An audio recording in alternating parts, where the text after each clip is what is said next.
బాప్తిస్మం గురించి మనకి బైబిల్లో చదువుతాం కాబట్టి మనం ఏమనుకుంటాం అంటే బాప్తిస్మం అనేది అది క్రైస్తవులకు మాత్రమే సంబంధించింది, యేసుప్రభువారే దాన్ని స్టార్ట్ చేశారని మనం అనుకుంటాం.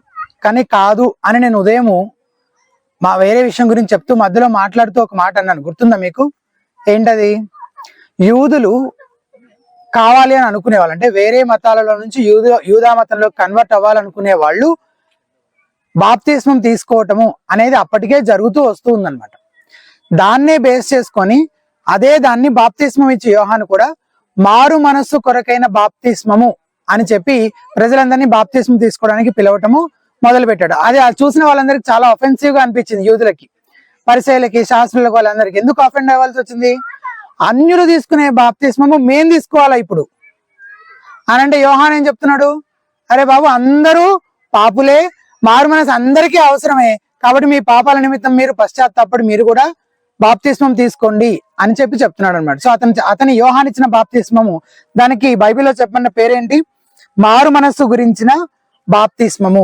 దీనికి క్రిస్టియన్ బాప్టిజం లేదా బిలీవర్స్ బాప్టిజం, క్రైస్తవులు తీసుకోవాల్సినటువంటి బాప్తిస్మానికి ఒక చిన్న తేడా ఉంది. ఏంటంటే అది కేవలం మారు మనస్సును మాత్రమే ఉద్దేశించి యేసు ప్రభు రాకడ కొరకు ప్రజలను సిద్ధపరచడం కొరకు, వాళ్ళ హృదయాలను సిద్ధపరచడం కొరకు బాప్తిస్మం ఇచ్చి యోహాను బాప్తిస్మం ఇస్తుంటే, ఈ యేసు ప్రభు వారు నియమించినటువంటి ఈ బాప్తిస్మం అనే ఆచారంలో దానికి యోహాన్ బాప్తిస్మానికి ఉన్న ఒక్క వ్యత్యాసం ఏంటంటే, ఇందులో పాపి యేసు క్రీస్తు ప్రభు వారితో పాటు ఆయనతో పాటు మరణించి, ఆయనతో పాటు సమాధి చేయబడి, ఆయనతో పాటు తిరిగి లెగుస్తున్నాడు అనే సాదృశ్యము ఈ క్రిస్టియన్ బాప్టిజంలో ఉంటుంది. అది బాప్తిస్మం ఇచ్చి యోహాన్ బాప్టిజంలో ఉండదు. అర్థమైందా మీకు ఆ తేడా?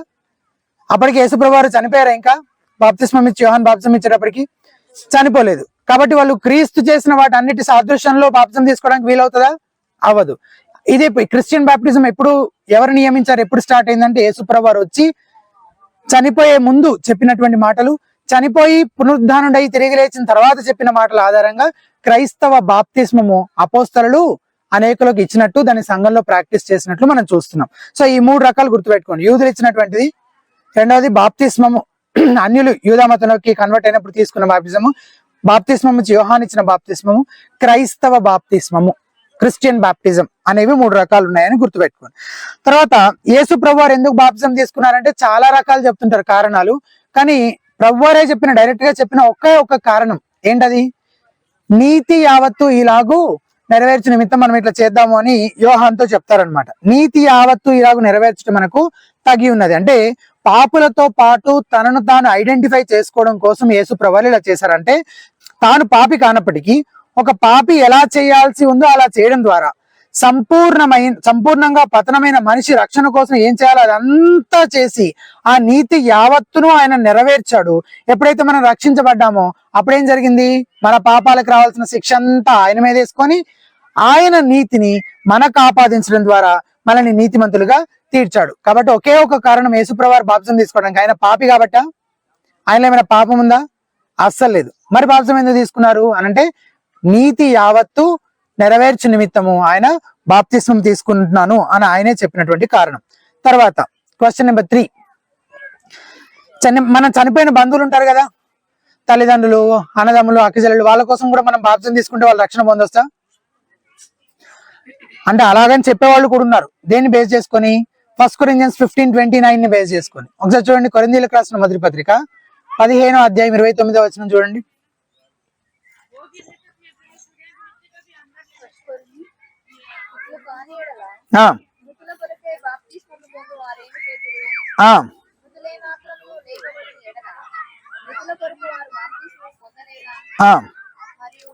చాలు మృతుల కొరకు వారు బాప్తిస్మం పొందనేలా.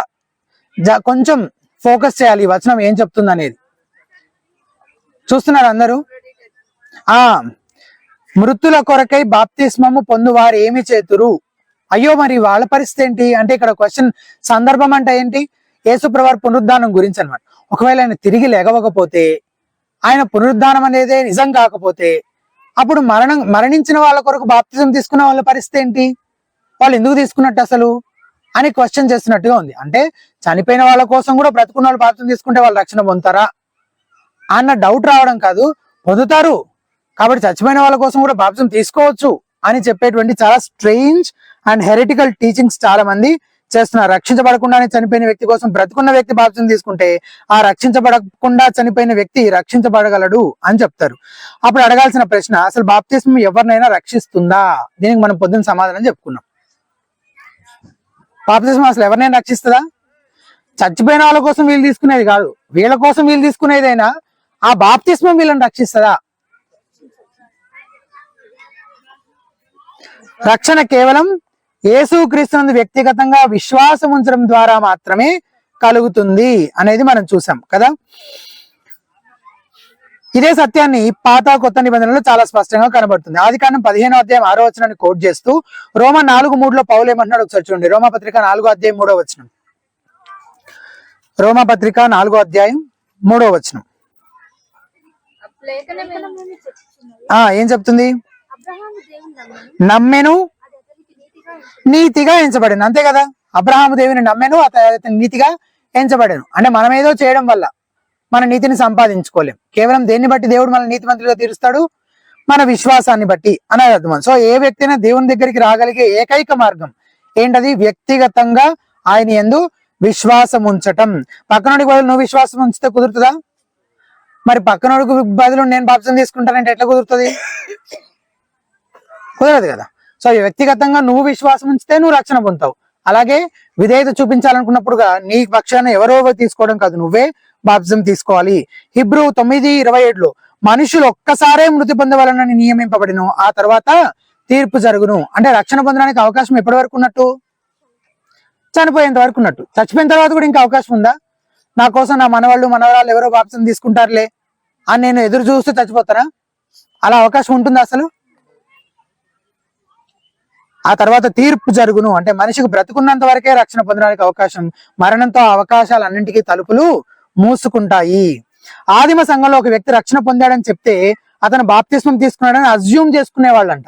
వైస్ వర్సా, రక్షణ పొందిన ఒక వ్యక్తి చెప్పాడు అనుకో, అతను బాప్తిజం తీసుకున్న వ్యక్తి అన్నట్టుగా అర్థం చేసుకునేవాడు.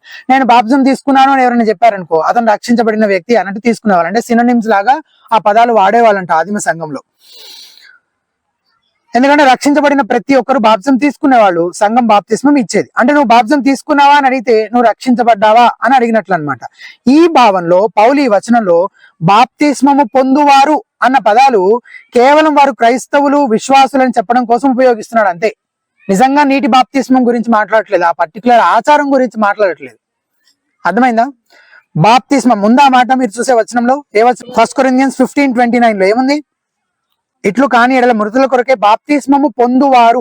ఎవరు వీళ్ళు బాప్తిస్మం పొందువారు అంటే నిజంగా నీటి బాప్తిస్మం పొందిన వాళ్ళ గురించి మాట్లాడుతున్నారని మనం అనుకుంటాం, నిజమే. కానీ అది దేన్ని సూచిస్తుంది? బాప్తిస్మం పొందిన వారు అంటే ఆదిమ సంఘంలోని వారు ఎట్లా అర్థం చేసుకుంటారు ఆ పదాన్ని? రక్షణ పొందిన వారు, విశ్వాసులు, క్రైస్తవులు అని అర్థం చేసుకునే వాళ్ళు అనమాట. అంతవరకు అర్థమైంది కదా. కేవలం వారు క్రైస్తవులు విశ్వాసులు అని చెప్పడం కోసం అట్లాంటి పదాలు వాడేవాళ్ళు అనమాట. అర్థం కాలేదా? బాప్తిస్మం తీసుకోవటం ఇది ఒకటే స్టేట్మెంట్, దాన్నే అర్థం చేసుకోవాలి. ఇంకా ఆదిమ సంఘంలో క్రైస్తవులు అని చెప్పడము, బాప్తిజం తీసుకున్నాను అని చెప్పడం రెండు ఒకే భావంతో తీసుకునేవాళ్ళు. సో ఇక్కడ బాప్తిస్మం పొందిన వారు అని చెప్పటము నిజంగా నీళ్ళలో మునిగి లేచిన వాళ్ళు అనే భావంలో కాకుండా విశ్వాసులైనటువంటి వారు అనే భావంలో ఆ పదాన్ని వాడారు అని తీసుకోవాలి. ఓకే, సో ఇప్పుడు వీళ్ళు విశ్వాసులు కదా, బాప్తిజం పొందిన వాళ్ళు విశ్వాసులైనటువంటి వాళ్ళు. తర్వాత మృతులు అంటే చనిపోయిన విశ్వాసులు కదా, చనిపోయిన విశ్వాసులు. మరీ ముఖ్యంగా ఇప్పుడు బ్రతుకున్న విశ్వాసులు విశ్వాసంలోకి రావడానికి కారణమైన వారు అయి ఉండొచ్చు అనమాట. అంటే దీన్ని ఎట్లా అర్థం చేసుకోవచ్చు అంటే, ఈ వచనంలో మృతుల కొరకై అని లేదా మృతుల కొరకు అని చదువుతున్నాం. ఇందులో కొరకు అన్న మాట గ్రీకులో హూపర్ అనే పదం వాడారు. దీనికి ఒక డజన్ అర్థాలు ఉన్నాయన్నమాట. ఎన్ని డజన్ అర్థాలు ఉన్నాయి. సందర్భాన్ని బట్టి దీనికి ఫార్ అనే అర్థం కాకుండా బికాస్ ఆఫ్ అనే అర్థం వస్తుందంట. ఇప్పుడు నేను ఇంగ్లీష్ లో చదువుతున్నాను చూడండి. What will those do who are baptized for the dead if the dead are not raised at all why then are they baptized for them అని ఉంది కదా. మృత్యు చనిపోయిన వాళ్ళ కోసం వాళ్ళు ఎందుకు బాప్తిస్మం తీసుకున్నారన్నట్టు ఉంది కదా. అలా కాదు. Why then are they baptized because of them, వాళ్ళ ఆధారంగా వాళ్ళను బట్టి. అంటే చనిపోయిన వాళ్ళు వాళ్ళ సాక్ష్యాన్ని బట్టి, వాళ్ళ జీవితాన్ని బట్టి, వాళ్ళు నడిపించిన దాన్ని బట్టి వీళ్ళు రక్షణలోకి వచ్చిన వాళ్ళు అనే భావం మాత్రమే మిగిలిన లేఖనం అంతటితోటి సరిపోతుంది అనమాట. సరే, దాన్ని ఇంకా అర్థం చేసుకుందాం మనం. చనిపోయిన వ్యక్తి నమ్మకమైన విశ్వాసుల మాదిరికరమైన జీవితము సాక్ష్యం వల్లనే ఇప్పుడు బ్రతుకున్న వారు రక్షించబడ్డారని అర్థం. సరే, ఈ వచనం యొక్క భావం ఇదే అని ఖచ్చితంగా మనం చెప్పగలమా అంటే చెప్పలేం. చచ్చిపోయిన వాళ్ళు, నేను ఒక చిన్న ఎగ్జాంపుల్ చెప్తాను. ఒకసారి ఫిన్లాండ్ కి రష్యాకి మధ్య యుద్ధం జరిగిందట. మనం చాలా సార్లు ఇట్లా ఎగ్జాంపుల్స్ చాలా వింటూనే ఉంటాం, అందులో ఇదొక ఎగ్జాంపుల్. ఫిన్లాండ్ కి రష్యాకి యుద్ధం జరిగింది. ఆ యుద్ధంలో రష్యా సైనికులు 7 పట్టుబడ్డారు ఫిన్లాండ్ వాళ్ళకి. ఫిన్లాండ్ వాళ్ళ ఆర్మీని ఫినిష్ ఆర్మీ అంటారు. ఆ ఫినిష్ ఆర్మీ మరుసటి రోజే వారిని చంపేయాలి, ఆ రష్యన్ సోల్జర్స్ 7 చంపేయాలి అని తీర్మానించారు. మరుసటి రోజు సాయంత్రం మరికొద్ది సేపట్లో వాళ్ళని చంపేస్తారనగా ఈ 7 ఒకరు safe in the arms of Jesus అనే పాట పాడడం మొదలు పెట్టాడు. ఈ 7 కాసేపట్లో చచ్చిపోతాడు అనగా safe in the arms of Jesus అనే పాట పాడడము మొదలు పెట్టాడు. ఎందుకు ఇప్పుడు ఈ పాట పాడుతున్నావు అని అడిగితే అతను ఏడుస్తూ, ముందు రోజు రాత్రి నాకు కల వచ్చింది, ఆ కల్లో నా బాల్యంలోని సంఘటనలు నాకు కనిపించాయి. మా అమ్మ యేసయ్య పాటలు పాడుతూ ప్రార్థన చేస్తూ బైబిల్లోని మాటలు నాకు బోధిస్తూ ఉండేది. ఆ కళ ఇటీవలే నేను విన్న safe in the arms of Jesus అనే పాట నాకు జ్ఞాపకాన్ని తెచ్చింది. ఆ పాటలోని మాటలు, మా అమ్మ బోధించిన బైబిల్లోని మాటలు అవన్నీ నన్ను కదిలించాయి. నన్ను నేను ప్రభు అయిన యేసుక్రీస్తుకు సమర్పించుకున్నాను. నా పాపాలు ఒప్పుకుని ఆయన విశ్వాసం ఉంచాను. నన్ను కడిగి పవిత్రపరిచి తండ్రి ముందు నిల్చోగలిగేలాగా చెయ్యి అని ప్రార్థించానని చెప్పాడంట. ఈ సాక్ష్యం ఆ మిగిలిన 6 కూడా చెప్పాడు. అలాగే వారిని బంధించిన అధికారులను కూడా ఇతను చెప్పిన సాక్ష్యం కదిలించిందంట. ఆ రాత్రంతా 7 కాపలా ఉన్న వాళ్ళు, బంధించిన అధికారులు అందరూ ఏడుస్తూ పాటలు పాడుతూ ఉండారంట. అలాగే వాళ్ళని చంపేసే ముందు కూడా ఇంకొకసారి safe in the arms of Jesus అనే పాటను పాడుకోవడానికి మాకు అవకాశం ఇవ్వండి అని అధికారులను అడిగినప్పుడు సరే పాడుకోండి అనగానే వాళ్ళందరూ పాడుకున్న తర్వాత వాళ్ళని చంపేశారు. అలాగే ఈ సాక్ష్యం చెప్పిన వ్యక్తి కాకుండా కనీసం ఇంకొక వ్యక్తి మారు మనసు పొంది సాక్ష్యం చెప్పాడంట ఆ 6 అలాగే ఈ ఇన్ఛార్జ్ గా ఉన్న ఆఫీసర్ ఉన్నాడు కదా, ఫినిష్ ఆఫీసర్, అతను చెప్పిన మాటలు ఏంటంటే, మిగిలిన వాళ్ళ సంగతి నాకు తెలియదు కానీ ఆ గడియ తర్వాత, ఆ క్షణం తర్వాత ఇంకా నేను పాత వ్యక్తిని కాదు, ఆ ప్రారంభ శిష్యుల ద్వారా నేను క్రీస్తును కలుసుకున్నాను. నాకు కూడా క్రీస్తు కావాలి అని అనిపించింది. నేను కూడా మారు మనసు పొంది అప్పుడే ఆయనను నా సొంత రక్షకునిగా అంగీకరించాను అని చెప్పాడు ఆ ఆఫీసర్. ఇప్పుడు దీన్ని బట్టి ఈ వచనంలో ఉన్న భావాన్ని ఎలా అర్థం చేసుకోవాలని నేను చెప్తున్నానంటే, ఎలా చేసుకోవచ్చు అని చెప్తున్నానంటే, there is only one possible interpretation. ఇది అయ్యుండొచ్చు అనే మనం చెప్తున్నాం, ఇదే అని చెప్పలేం. మిగిలిన బైబిల్ అంతటినీ చూసి ఇదే అయి ఉండొచ్చు అని చెప్తున్నాం. ఓకే, ఇప్పుడు ఇక్కడ చనిపోయిన వ్యక్తులు ఉన్నారా? సోల్జర్స్, చనిపోయిన వాళ్ళు ఉన్నారు కదా. ఎవరి సాక్ష్యం వల్ల, ఎవరి జీవితాన్ని బట్టి, ఎవరు సువార్త చేయడాన్ని బట్టి ఇప్పుడు ఈ బ్రతుకున్న ఆఫీసర్ రక్షణ పొందాడు? అర్థమైంది కదా. సో ఈ చనిపోయిన విశ్వాసి యొక్క సాక్ష్యాన్ని, మాదిరిని, అతను చేసిన సువార్తను బట్టి ఇప్పుడు బ్రతుకున్న వ్యక్తి. సో ఇప్పుడు ఈ బాప్తిస్మము పొందిన వారు, చనిపోయిన వారు క్రైస్తవుడే కదా, సో అతను బాప్తిస్మం పొందినవాడే కదా. ఆ బాప్తిస్మము పొందిన వ్యక్తి యొక్క సాక్ష్యాన్ని బట్టి నేను రక్షించబడ్డాను అనే భావనలో ఇప్పుడు ఆ వచనాన్ని మళ్ళీ ఒకసారి చూడండి. ఒకసారి 15th chapter verse 29, 1 Corinthians 15th chapter verse 29.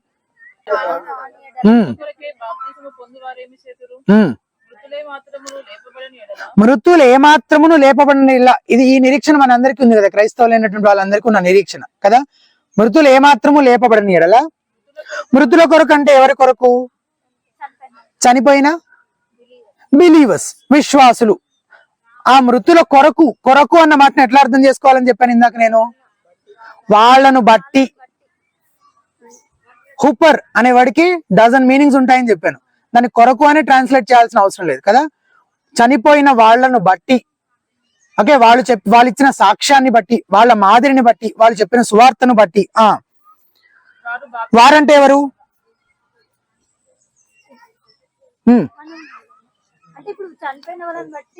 ఇప్పుడు బ్రతుకున్న వాళ్ళు. అర్థమైంది కదా. మృతుల కొరకు, మృతులు అంటే ఎవరు? చనిపోయిన విశ్వాసులు. వాళ్ళను బట్టి, వాళ్ళిచ్చిన సాక్ష్యాన్ని బట్టి, వారంటే ఎవరు? ఇప్పుడు బ్రతుకున్న విశ్వాసులు. బాప్తిస్మము పొందనేలా, ఏ కేసులో? అసలు మృతులు ఏమాత్రమును లేపబడని ఎడల. మృతులు ఏమాత్రము లేపడు, అసలు క్రీస్తు పునరుద్ధానం అనేదే లేదనుకోండి, అప్పుడు ఇదంతా అవసరమా? ఇంకా దీని అంతటికి అర్థం ఉంటుందా? మనకి అసలు నిరీక్షణ ఉంటుందా? ఉండదు. ఇది కాకుండా వేరే ఇంటర్ప్రిటేషన్ ఏది తీసుకున్నా ఖచ్చితంగా అది మిగిలిన లేఖనంతో ఏ రకంగానూ పోసగదు. కాబట్టి ఈ ఉద్దేశంతో, ఏ ఉద్దేశంతో ఆ బాప్తిస్మం పొందిన వారు అని అంటే వాళ్ళు చనిపోయినటువంటి విశ్వాసులు, వాళ్ళను బట్టి వాళ్ళు ఇచ్చిన సాక్ష్యాన్ని బట్టి ఇప్పుడు బ్రతికున్నటువంటి వాళ్ళు రక్షణ పొందారు. ఒకవేళ యేసుక్రీస్తు పునరుద్ధానం అనేది లేకపోతే అప్పుడు వాళ్ళు బాప్తిస్మం పొందడం ఎందుకు, ఇంకా వాళ్ళు అసలు రక్షించబడటం ఎందుకు, వాళ్ళు మారుమనసు పొందడం ఎందుకు, ఓకే, వాళ్ళ అడుగుజాడలో నడవడం ఎందుకు, అదంతా వ్యర్థమే కదా అని చెప్తున్నాడు. ఓకే సరే, ఒకవేళ ఇది అర్థం కాకపోతే రికార్డింగ్ మళ్ళీ వినండి. ఒకసారికి అర్థం కాదు కూడా నేను చెప్పింది, మళ్ళీ వింటే మీకు మళ్ళీ క్లియర్ గా అర్థమయ్యే అవకాశం ఉంటుంది. ఓకే, కొంచెం ఫ్రీ మైండ్ తోటి మళ్ళీ 2-3 సార్లు వింటే అర్థమవుతుంది. No baptism no heaven. కొత్త నిబంధనలో రక్షించబడిన వ్యక్తి తన రక్షణ స్థితికి బహిరంగ సాక్ష్యంగా బాప్తిజం తీసుకుంటాడు. బాప్తిజం తీసుకోకపోతే ఇక పరలోకానికి వెళ్ళడా అనే క్వశ్చన్కి ఏం ఆన్సర్ చేస్తాం మనము? వెళ్తాడని చెప్తాం కదా. బాప్తిజం తీసుకోకపోతే పరలోకానికి వెళ్ళమా అంటే అసలు ఎందుకు తీసుకోలేదు అనేది మనం అడగాల్సిన ప్రశ్న. అవునా? ఎవరైనా బాప్తిజం తీసుకోమన్నాం అనుకో, బాప్తిజం తీసుకోకపోతే పరలోకానికి వెళ్ళరా అని అన్నారు అనుకో, వెంటనే మనం అడగాల్సిన ప్రశ్న ఏంటి? అసలు ఎందుకు తీసుకోవట్లేదు నువ్వు అనేది మనం అడగాల్సిన ప్రశ్న కదా. ఒకవేళ ఆఖరి నిమిషంలో రక్షణ పొందాడు, బాప్తిజం తీసుకోవడం వీలు పడలేదు, అప్పుడు పర్వాలేదు. అందుకే పొద్దున అన్న మాట్లాడుతూ ఏం చెప్పారు? అవకాశం ఉన్న కొద్దీ అనే మాట వాడారు కదా. ఆ వ్యక్తి ఖచ్చితంగా పరలోకానికి వెళ్తాడు, అవకాశం లేకుండా తీసుకోలేకపోతే. శిలువ మీద దొంగ ఎగ్జాంపుల్ మనకు తెలుసు, అతనికి అవకాశం ఉందా? శిలువ మీద నుంచి దిగి బాప్తిజం తీసుకొని మళ్ళీ శిలువ వేయబడే అవకాశం అట్లాంటిది ఏం లేదు. కాబట్టి అలా అవకాశం లేనప్పుడు పర్వాలేదు, కానీ ఉండి తీసుకోకపోతే అది మాత్రము నిజంగా ఆలోచించాల్సినటువంటి విషయం. బాప్తిజం తీసుకునే వీలుండి కావాలనే దేవుని ఆజ్ఞకు అవిధేయత చూపించాలని అనుకుంటుంటే అప్పుడు అది విశ్వాస లక్షణం కాదు. కాబట్టి అసలు ఆ వ్యక్తి నిజంగా మారు మనసు పొందాడా, తిరిగి జన్మించాడా అనేది అడగాలన్నమాట. ఒకవేళ నిజంగా క్రీస్తునందు విశ్వాసం ఉంచి ఆయన తనకు తాను సమర్పించుకునే వ్యక్తి అయితే ఎందుకు ఆయన ఆజ్ఞకు అవిధేయత చూపించాలనుకుంటాడు? అలా జరగడము సాధ్యపడదు. కాబట్టి బాప్తిజం పరలోకానికి ఎంట్రీ పాస్ కాదు. నేను బాప్తిజం తీసుకున్నాను, నా బాప్తిజం సర్టిఫికేట్ తీసుకెళ్లి పరలోకంలో ఎంట్రన్స్ దగ్గర చూపిస్తే లోపల పంపిస్తారనేది అట్లాంటిది బాప్తిస్మము. It is not an entry pass. పరలోకానికి వెళ్లే వ్యక్తులలో దాదాపుగా అందరూ బాప్తిజం తీసుకున్న వాళ్ళే అయి ఉంటారు, కానీ చాలా మంది దగ్గర బాప్తిజం సర్టిఫికేట్ ఉంటది. అర్థమైందా? అక్కడ ఏం చెక్ చేయరు, ఉన్న వాళ్ళనే లోపలికి పంపిస్తామని చెక్ చేయరు, కానీ వెళ్ళే వాళ్ళ దగ్గర చాలా మంది దగ్గర సర్టిఫికేట్ ఉంటది. అర్థమైంది కదా. నెక్స్ట్ రోమా 6:3 అది నీటి ద్వారా తీసుకునే నీళ్ళ బాప్తిజం గురించి చెప్తుందా? ఒకసారి తీసి చూడండి. రోమా పత్రిక 6వ అధ్యాయం 3-4 వచనాలు, 3rd and 4th verses.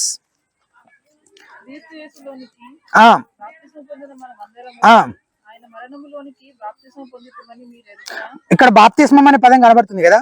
క్రీస్తు యేసులోనికి బాప్తిస్మం, అది ఏ బాప్తిజము? మనం అందరం ఆయన మరణంలోనికి కూడా బాప్తిజం పొందుతామని మీరు ఎరగరా?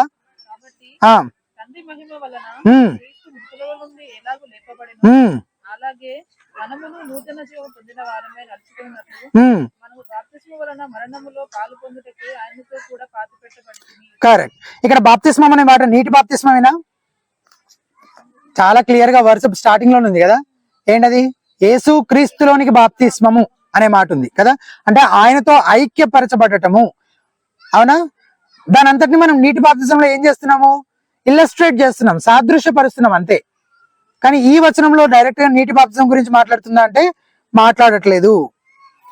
5వ వచనంలో ఏముంది ఒకసారి చూడండి. మరియు ఆయన మరణం యొక్క సాదృశ్యమందు ఆయనతో ఐక్యము గలవారమైన ఎడలా. So we are getting united with Christ. క్రీస్తుతో ఐక్యపరచబడటం గురించి, ఆ బాప్తిస్మం గురించి ఇక్కడ. సో బాప్తిస్మం అనే పదానికి మునగడం అనేదే అర్థము. సందర్భాన్ని బట్టి భావం నిర్ధారించుకోవాలని పొద్దునే చెప్పాను, గుర్తుందా మీకు? ఎక్కడ బాప్తిజం కనబడితే అక్కడ అంతా అది నీటి బాప్తిజమే అని అనుకోవడానికి వీల్లేదు కదా. కాబట్టి ఆధ్యాత్మికంగా క్రీస్తులోకి బాప్తిస్మం తీసుకోవడము అంటే ఆయన మరణ పునరుద్ధానాల్లో ఐక్యపరచబడ్డాము అనే భావనలో ఈ వచనంలోని ఈ బాప్తిజం అనే దాన్ని అర్థం చేసుకోవాలి. దీన్నే నీటి బాప్తిస్మము సాదృశ్యపరుస్తుంది, ఇల్లస్ట్రేట్ చేస్తుంది, పిక్చరైజ్ చేస్తుంది. అంతే. మనం మునుగుతా ఏం చేస్తున్నాము? యేసు క్రీస్తుతో పాటు మనం కూడా చనిపోయాం. తర్వాత ఆయన తిరిగి లేస్తున్నప్పుడు ఏం చేస్తాం? మనం ఆయన ఎలాగైతే తిరిగి లేస్తాడో మనం కూడా అలాగా ఆయనలో నూతన సృష్టిగా మరలా చేయబడి తిరిగి లెగుస్తున్నాము, అలాగే మరలా లెగుస్తాము కూడా పునరుద్ధానమందు అనే దానికి సాదృశ్యంగా నీటి బాప్తిజం తీసుకుంటున్నాం అంతే. తర్వాత why people refuse to take baptism. Baptism తీసుకోవడానికి ఎందుకు రెఫ్యూజ్ చేస్తారు? చాలా క్విక్ గా ఒక 5 రీజన్స్ చెప్తాను. నెంబర్ 1, చాలా మంది అసలు బాప్టిజం గురించిన సంగతులు సరిగ్గా బోధించబడలేదు, వాళ్ళకి టీచింగ్ లేదు అసలు బాప్టిజం గురించి, దాని ఇంపార్టెన్స్ గురించి, అసలు ఎందుకు తీసుకోవాలి, వీటి గురించి ఎవరు టీచ్ చేయలేదు, ఎవరు చెప్పలేదు అనమాట. It is their ignorance. ఇంకో వైపు కొందరేమో చిన్నప్పుడే చిలకరింపు బాప్టిజం తీసుకొని అది సరిపోతుందని లైట్ తీసుకున్నారు. అలా ఎందుకు అనుకుంటారంటే అనేకులు అలా బోధిస్తున్నారు కాబట్టి, చాలా మంది అట్లా చెప్తున్నారు కాబట్టి అట్లా అనుకుంటున్నారు, అట్లా ఇగ్నోరెన్స్ లో ఉండిపోతున్నారు. కానీ నీటి బాప్టిజం ద్వారా తమ విశ్వాసాన్ని బహిరంగంగా సాక్షీకరిస్తూ తిరిగి లేచిన క్రీస్తుతోటి సంఘంతో తమను తాము ఐడెంటిఫై చేసుకోవడానికి ఈ చిలకరింపు బాప్తిస్మానికి ఎంతో వ్యత్యాసం ఉంది. విశ్వాసి సాక్ష్యం ఇస్తూ చేసేటువంటి క్రిస్టియన్ బాప్టిజం కి ఈ చిలకరింపు బాప్టిజంకి అసలు సంబంధమే, అసలు ఆ చిలకరింపు బాప్టిజం కి బైబిల్లో బేసే లేదు. చాలా బైబిల్ నుంచి దూరంగా వెళ్ళిపోయి ఎవరో మనుషులు కల్పించిన ఒక పద్ధతే గాని అది క్రిస్టియన్ బాప్టిజం కానే కాదు. అయితే ఈ అజ్ఞానానికి ఎవరు బాధ్యులు? దేవుడా? మీ అజ్ఞానానికి ఎవరు బాధ్యులు? నాకు తెలియదు ప్రభు అంటే ఎవరు తెలుసుకోవద్దన్నారు? అంతే కదా. నేను అవివేకిలాగా అజ్ఞానిలాగా ఇగ్నోరెంట్ గా నేను ఉంటాను అని నువ్వు అనుకుంటే నువ్వు ఉండొచ్చు, కానీ దానికి బాధ్యత ఎవరు తీసుకోవాలి? అప్పుడు నువ్వే తీసుకోవాలి కదా. అడగాలి, దేవుని వాక్యంలో వెతకాలి, తెలుసుకోవాలి, నేర్చుకోవాల్సిన బాధ్యత మన అందరి పైన ఉంది. సో ఫస్ట్ కారణం ఎందుకు బాప్తిసం తీసుకోవడానికి నిరాకరిస్తున్నారు, ఇట్ ఇస్ దర్ ఇగ్నోరెన్స్. రెండవది, కన్వర్ట్ అయ్యి మారు మనసు పొంది ఒక స్థానిక సంఘంతో అంటుకట్టబడి పరిచర్యలో కూడా పాల్గొంటూ దేవుని వాక్య అధికారానికి లోబడుతూ విశ్వాస జీవితంలో ముందుకు వెళ్తూ ఉంటారు, కానీ చాలా కాలం వరకు బాప్తిస్మం తీసుకోకుండానే ఉండిపోతారు కొంతమంది. అటువంటి వారు గుర్తెరగాల్సినటువంటి విషయం, మీరు అత్యంత ప్రాథమిక విషయంలోనే దేవుని ఆజ్ఞకు చాలా కాలం నుండి అవిధేయత కనపరుస్తున్నారు. The very fundamental base thing, very basic to the Christian. ఏమేమో చేస్తున్నారు చాలా కాలం నుంచి, చర్చ్కి వచ్చి చాలా యాక్టివ్ గా మినిస్ట్రీలో ఇన్వాల్వ్ అవుతున్నారు, కానీ బాప్టిజం తీసుకోలేదు. అంటే వాళ్ళు ఏం చేస్తున్నారు? ఆ ఫండమెంటల్ థింగ్ లోనే దేవునికి అవిధేయత కనపరుస్తూ వస్తున్నారు చాలా కాలం నుంచి. ఆ అవిధేయతను కొనసాగించే సాహసం ఏ దేవుని బిడ్డ ఇంకా చెయ్యకూడదు. సో ఇలా చేస్తున్నారంటే దానికి కారణం ఏంటి? దేవుని మాటలు పదే పదే చెప్తున్నా వినిపించుకోకుండా చేస్తే దాన్ని ఏమంటాం మనము? అవిధేయతకు కారణం ఏంటి? అలా మాట వినకపోవడానికి కారణం ఏంటి? ఆయన ఆజ్ఞకు లోబడకపోవడానికి కారణం ఏంటి? పాపమే. పాపాన్ని దాన్ని ఇంకా ఎట్లా డిఫైన్ చేయొచ్చు?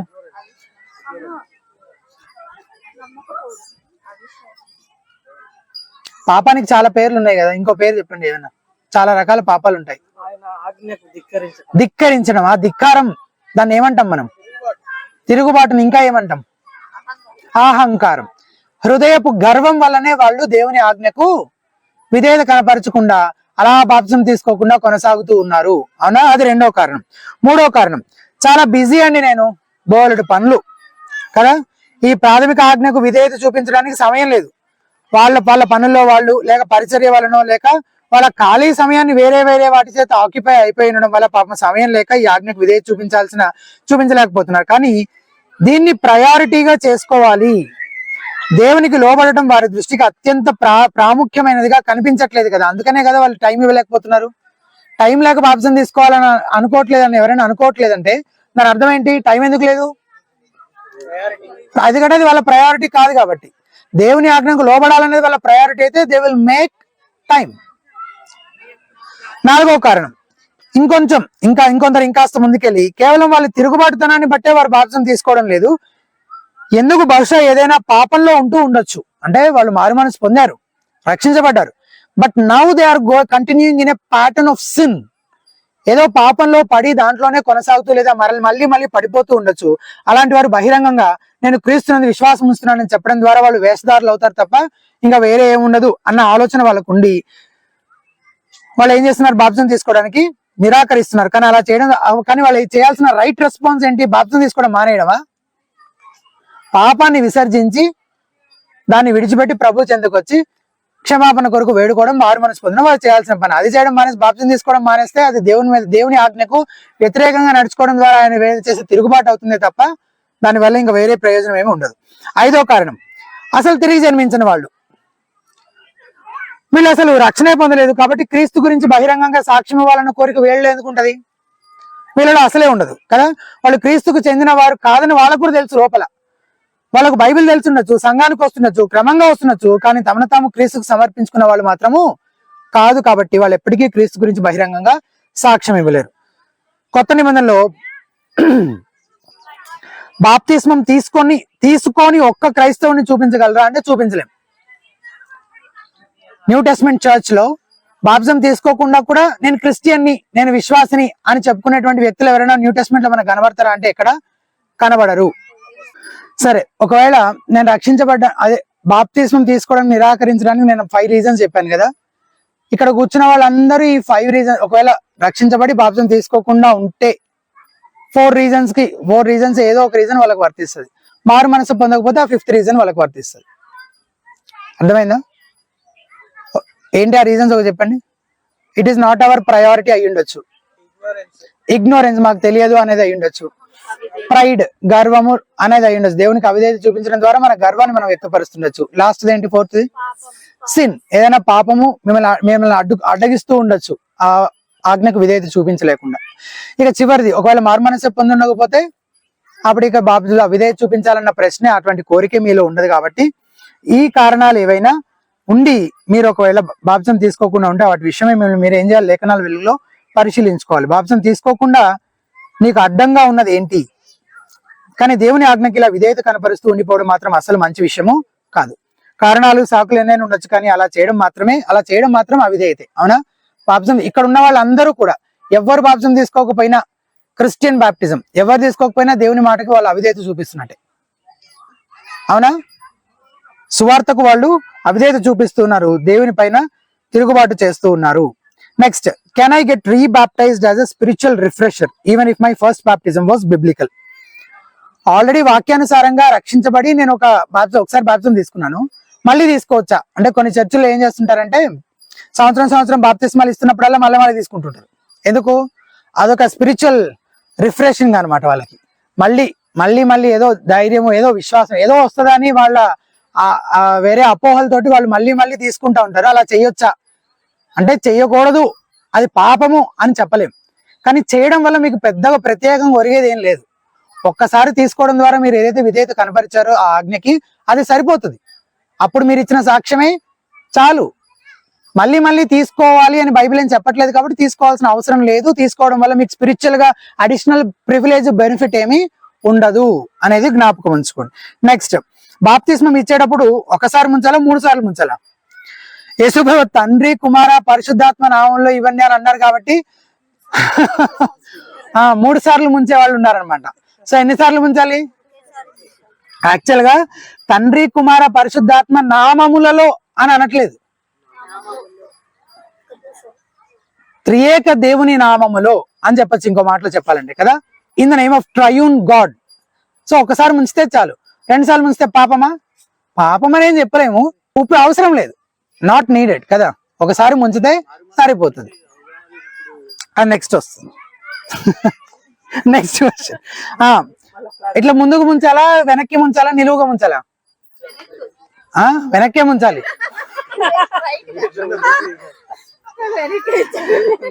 దాని గురించి బైబిల్లో స్పష్టంగా లేదు కాబట్టి ఎట్లా ముంచినా ఇబ్బంది ఏం లేదు. కానీ మునగడం important, because baptizo word meaning is to immerse అనేది. కాబట్టి మునగడం ప్రాముఖ్యం. ఓకే, ముందుకు ముంచితే వాళ్ళు పడిపోగలరు, అందుకని వెనకైతే మనకు సపోర్ట్ ఉంటది కదా, అందుకని అట్లా ముంచుతారు అంతే. పాయింట్ బట్టి యాక్చువల్లీ స్ప్రింక్లింగ్ బాప్టిజం నుంచి దీన్ని వేరు చేసి చెప్పడానికి, చిలకరింపు బాప్టిజం గురించి వేరు చేసి చెప్పడానికి దీన్ని ఏమంటారంటే ఇమ్మర్షన్ బాప్టిజం అంటారు.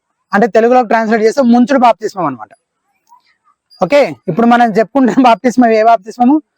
ముంచుడు బాప్తిస్మం. మునగాలన్నమాట. మునగడమే వాక్యానుసారమైనటువంటి పద్ధతి. ఓకే, చిలకరింపు బాప్తిస్మం వాక్యానుసారము కాదు. నెక్స్ట్ క్వశ్చన్, నేను వాక్యానుసారంగా బాప్తిస్మం తీసుకోలేదు, నేను మళ్ళీ బాప్తిస్మం తీసుకోవాలా? బాప్తిస్మానికి సంబంధించి 2 ప్రాముఖ్యమైన విషయాలు. ఒకటి, బాప్తిస్మం ఒక వ్యక్తి నిజంగా రక్షించబడిన తరువాతే తీసుకోవాలి. దాన్నే మనము క్రైస్తవ బాప్తిస్మము లేదా వాక్యము చెప్పినటువంటి ఆజ్ఞకు విధేయత కనపరుస్తూ తీసుకునేటువంటి బాప్తిస్మముగా సంఘము గుర్తించగలుగుతుంది. బాప్తిస్మము ఒక వ్యక్తి నిజంగా రక్షించబడిన తర్వాత తీసుకోవాలి. రెండవది, ముంచుడు బాప్తిస్మము మాత్రమే తీసుకోవాలి. సో బాప్తిస్మానికి సంబంధించిన ఈ 2 నియమాల్లో ఏది తప్పిపోయినా అది బాప్తిస్మమే కాదు, ఖచ్చితంగా వాళ్ళు బాప్తిస్మము తీసుకోవాలి. మళ్ళీ అనట్లేదు నేను, ఎందుకు? ముందు తీసుకున్నది అసలు. ఉదాహరణకు ఒక వ్యక్తి చిన్నప్పుడు ఎప్పుడో చిలకరింపు బాప్తిజం తీసుకున్నాడు అనుకుందాం, లేకపోతే నిజమైన మారు మనసు రక్షణ అనుభవం లేకుండా బాప్తిజం తీసుకున్నారు అనుకుందాం. అప్పుడు ఆ వ్యక్తి తీసుకున్నది బాప్తిస్మమేనా? మారు మనసే లేకుండా తీసుకుంటే బాప్తిస్మం ఎందుకు అవుతుంది? నీళ్ళలో మునిగి లేకపోవడం అవుతుంది. కాబట్టి దాని బాప్తిస్మం అనొచ్చా? అదొక నాస్తికుడు కాశీ గంగలో మునిగి లేకపోవడం తోటి ఏ మాత్రము తక్కువ కాదనమాట. చాలా మందిని గంగలో మునిగి లేస్తారు కదా, అంతకంటే ఎక్కువ ప్రయోజనం ఏమి లేదు దీనివల్ల కదా. It is not baptism at all. ఖచ్చితంగా బాప్తిజం తీసుకోవాలన్నమాట. మళ్ళీ తీసుకోవాలని కాదు, కానీ ముందు తీసుకున్నది అసలు బాప్తిస్మమే కాదు అనేది గుర్తుపెట్టుకోవాలి. చిలకరింపు పద్ధతిలో తీసుకున్నా సరే అది వాక్యం ఆజ్ఞాపించినది కాదు కనుక అది కూడా అసలు బాప్తిస్మమే కాదు. కాబట్టి అటువంటి వాళ్ళు కూడా ఏం చేయాలి? మళ్ళా తప్పక బాప్తిస్మం తీసుకోవాలి. నేను మారు మనసు పొందాను, బాప్తిజం తీసుకున్నాను, అయితే ఒకసారి పాపంలో పడిపోయాను, ఇప్పుడు నేను మళ్ళీ బాప్తిజం తీసుకోవాలా?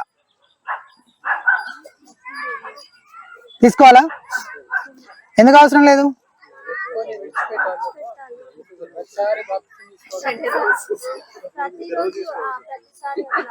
రోజు తీసుకోవాలి ఇక. కరెక్టే కదా? ఏంటది?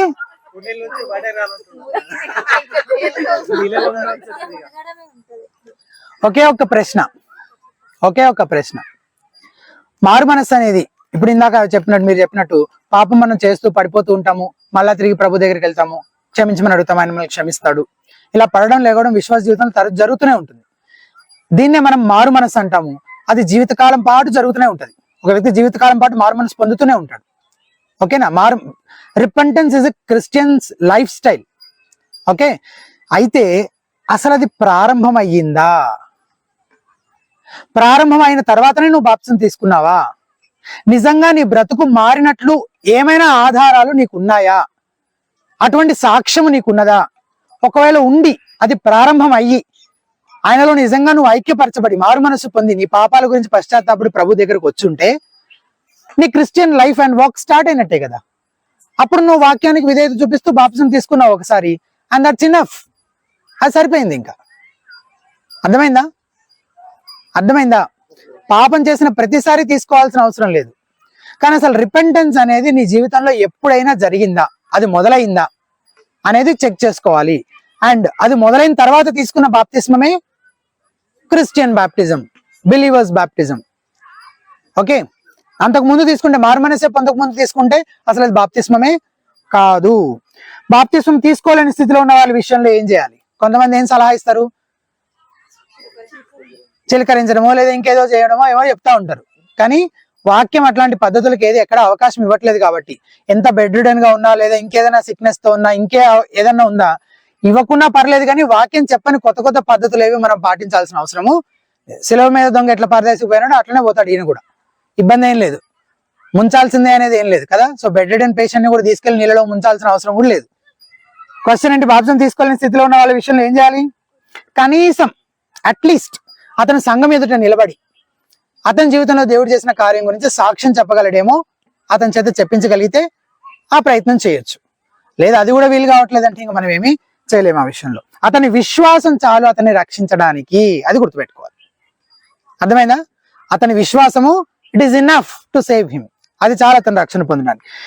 లాస్ట్ వన్, యేసు ప్రభువారేమో తండ్రి కుమార పరిశుద్ధాత్మ నామంలో బాప్తిసం ఇవ్వమని చెప్తే అపోస్తలులు మాత్రం యేసు నామంలో బాప్తిసం ఇచ్చినట్లు అపోస్తల కార్యాల గ్రంథంలో చదువుతున్నాం. దాన్ని ఎట్లా అర్థం చేసుకోవాలి? అప్పటికే చాలా బాప్టిజమ్స్ ప్రాక్టీస్ చేస్తూ ఉన్న కారణంగా బాప్తిజం తీసుకున్నాను అని అంటే ఏ బాప్తిస్మము అనే దాని గురించి డిస్టింగ్విష్ చేయడం కోసము ఇప్పుడు చెప్పే మాట జాగ్రత్త గుర్తుపెట్టుకోండి. యేసు నామములో బాప్తిస్మము is a title, not the process of baptism. ఆ బాప్తిస్మాన్ని ఏమని పిలవాలంటే, ఇప్పుడు నేను ఒక పేరు చెప్పానా, ఇందాక ఏం పేరు చెప్పాను? ఇమ్మర్షన్ బాప్టిజం అని, ముంచుడు బాప్తిజం అని చెప్పాను. అట్లా అక్కడ ఉన్న యూదులందరూ తండ్రిని పరిశుద్ధాత్మని నమ్ముతున్నారు. వాళ్ళకున్న అబ్జెక్షన్లు ఎవరితోటి? యేసుప్రభు వారితోటి. కాబట్టి ఆ బాప్తిజంకి ఏమని టైటిల్ పెట్టారు? యేసునామములో బాప్తిస్మం ఇది అని టైటిల్ పెట్టారు, అంతే. పేరు అది వాళ్ళు ఇచ్చే బాప్తిస్మానికి. అది ప్రాసెస్ కాదు. అపోస్తలులు కూడా బాప్తిస్మం ఇచ్చేటప్పుడు ఎట్లా బాప్తిస్మం ఇచ్చుంటారని మీరు అనుకుంటున్నారు? తండ్రి కుమార పరిశుద్ధాత్మ నామంలో అని ఖచ్చితంగా ప్రభు ఆజ్ఞకు లోబడుతూ విధేయత చూపిస్తూ అదే పద్ధతిలో వాళ్ళు బాప్తిస్మం ఇచ్చారని అనుకోవాలి మనం. అలా అనే అనుకోవాలి, కానీ వాళ్ళు అవిధేయత చూపించారు. ఆయన చెప్పిన దానికి వేరుగా కొత్త పద్ధతి ఏదో కనుక్కొని ఆయన ఆజ్ఞకు లోబడకుండా ధిక్కరించి వీళ్ళేదో కొత్త బాప్తిస్మం కనుక్కున్నారు అని మనం అనుకోవడానికి అసలు ఆధారం ఏమీ లేదు. ఇట్ ఈస్ నాట్ యేసు నామంలో బాప్తిస్మం అని చెప్పినప్పుడల్లా జస్ట్ టు డిస్టింగ్విష్ మిగిలిన బాప్తిజం నుంచి వేరుపరచడానికి, పైగా దానికి ఒక టైటిల్, అదొక పేరు అంతే, పద్ధతి కాదు. నిజంగా బాప్తిజం ఇస్తున్నప్పుడు ముంచుతున్నప్పుడు ఏం చెప్తున్నారు, వాళ్ళు ఏం పలుకుతున్నారు అనే దాని గురించి, ప్రాసెస్ గురించి కాదు. It is just a title, ఒక పేరు అనమాట. ఆ బాప్తిజంకి ఇచ్చినటువంటి ఒక పేరు అంతే. ఓకేనా? సో యేసు నామములో బాప్తిజం వేరు, ఈ బాప్తిజం వేరు, ఇన్ని రకాలు ఉన్నాయని అనుకోవద్దు. అదంతా ఒకటే. బాప్తిజానికే ముంచుడు బాప్తిస్మము, యేసు నామములో బాప్తిజం అని వేరు వేరు పేర్లు పెట్టారు. పద్ధతి దగ్గరకు వచ్చేసరికి మాత్రం యేసు ప్రభువారు చెప్పిన విధంగానే అందరము చేయాలి. ఏదండి? తండ్రి కుమార పరిశుద్ధాత్మ నామములోనే బాప్తిస్మము పొందాలి.